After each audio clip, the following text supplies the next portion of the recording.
여러분, 안녕하십니까? 자고 일하는 재앙, 데일리 재앙 브리핑입니다.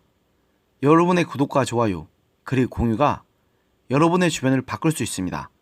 꼭 부탁드립니다. 이번에 전해드릴 소식은 이낙연 국무총리가 28일 1987년 현행 헌법 시행 이후 최장수 총리 기록을 세우게 된다는 소식인데요.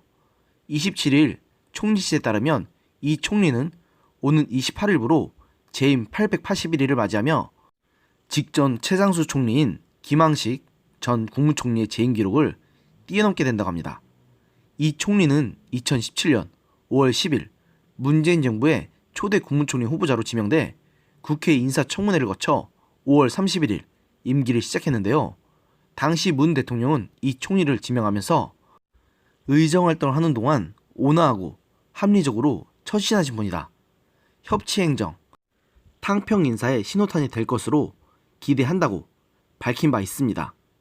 이 총리는 외교 측면에서 문 대통령과 이른바 투토 외교를 펼쳤는데요. 지난 24일에는 아베 신조 일본 총리와 회담하며 대일 외교에 나서기도 했습니다.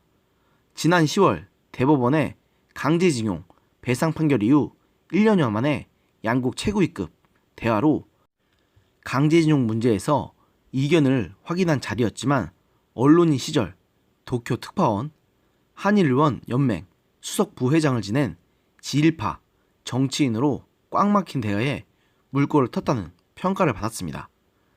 그래서 그런지 이번에 이분이 일본 천황 즉위식에 우리나라 대표로 참석하신 게 아닌가 생각이 듭니다. 이 총리는 현재 여권 차기 대선주자 선호도 1위를 달리고 있는데요.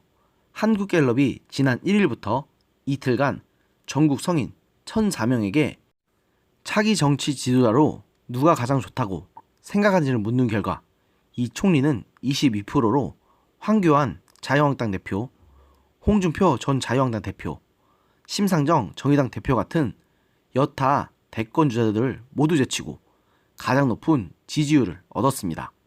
물론 저는 이분이 대권 주자감이라고 생각하진 않지만 어쨌든 조사 결과는 그렇다고 합니다. 이 때문에 일각에서는 이 총리가 총리직에서 사퇴한 후 내년 총선에 나서는 게 아니냐는 얘기가 나도는 중입니다. 뭐 전남 도지사까지 지내신 분인 만큼 못할 건 없겠지만요. 그러나 조국 사퇴 이후 여권의 인사 부담이 높아져 일각에서는 이 총리가 내년 총선 이후까지 내각에 남아 안정적인 국정 운영을 맡아야 한다는 의견도 나오고 있다고 합니다. 만약 이 총리가 총선에 직접 나선다면 거치 결정 데드라인인 내년 1월부터 2월이 될 것으로 보입니다. 공직선거법에 따른 공직자 사퇴 시한, 즉 선거 90일 전이 내년 1월 16일이기 때문입니다. 총선에 직접 출마하지 않더라도 선거에서 역할을 담당하려면 늦어도 2월 안에는 당에 복귀한다는 계산이 나옵니다.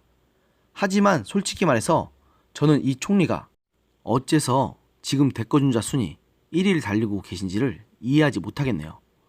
현 정부에서는 대통령과 청와대 참모들의 목소리가 너무 커서 내각에서는 대체 뭘 하는지조차 제대로 알지 못하는 분이 대부분인데 이런 내각을 이끈 총리인 이낙연 총리가 정말로 대통령에 걸맞는 그릇인지 솔직히 잘 모르겠습니다. 실제로 저뿐만 아니라 많은 네티즌분들이 대체 이 사람이 대권주자 1위인지 이해하지 못하겠다는 반응이 대다수이니 저만의 생각은 아니라고 생각합니다. 또 한편으로는 지금 문재인 정부가 사람이 이렇게 더 없다는 것을 느끼게 됩니다. 이낙연 총리가 이렇게 장수한다는 것은 이낙연 총리가 그만큼 국정 운영을 잘 운영한다고 생각할 수는 있긴 하지만 그만큼 총리를 할 만한 사람이 여당에 없다는 소리도 되는 거 아니겠습니까? 사실 지금 이낙연 총리를 제외한 대부분의 민주당 대권주자들은 상당히 많은 결함이 있는 분들이 대부분입니다. 그나마 논란이 적은 편인 박원순 시장조차 시정 운영을 하는 과정에서 온갖 논란이 불거진 데다가 자녀 관련 논란도 있고 이재명 지사나 다른 분들은 뭐 말할 것도 없을 것 같습니다. 이런 상황은 어쩌면 지금 정부가 정권 초창기인 높은 지지율이 절대로 자신들을 떠나지 않으리라 착각하고 마구 국정을 운영하다가 결국 수많은 유권자들이 등을 돌려서 이런 결과가 난 것이 아닌가 하는 생각이 듭니다. 과연 이낙연 총리가 대권 주자감이라고 생각하시나요? 시청자 여러분의 솔직한 의견을 댓글로 남겨주시면 감사하겠습니다. 오늘의 영상은 여기까지였습니다. 들어주셔서 감사합니다.